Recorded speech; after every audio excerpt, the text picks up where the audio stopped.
So, you know, he spoke his own demise, correct? He was the one that was talking about violence. He was the one, saying that someone had to be the sacrificial lamb. He doesn't think he was going to be the sacrificial lamb.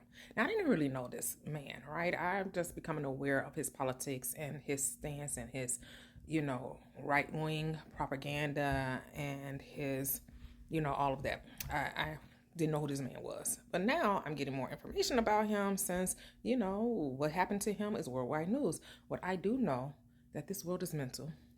Life and death is in the power of the tongue. Those that love it shall eat the fruit thereof. And so he spoke his own demise into existence. He said that people had to suffer violence in order to maintain, his stance when it comes to the pow ownership. And so don't think he didn't think he was going to be the person that had to be unalived, the person that had to be the emblem and the reason and, again, being the sacrificial lamb for this cause.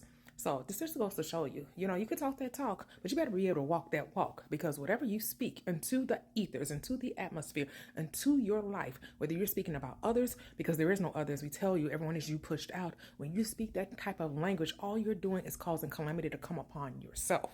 People don't understand that. More and more, we're starting to see that play out in this world. We think that, you could just say whatever you want to say and that's going to be it, unless you understand how to revise what you're saying, how to repent, have a radical change of mind, to not operate from that karmic law.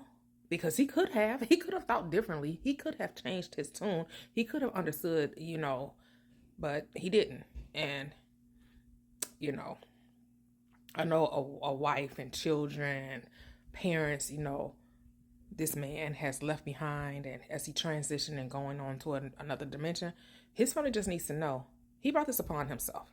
He spoke this into existence. So all of you that's fighting and warriors for this type of mindset, just be ready to experience the same type of outcome if that's where you stand in life.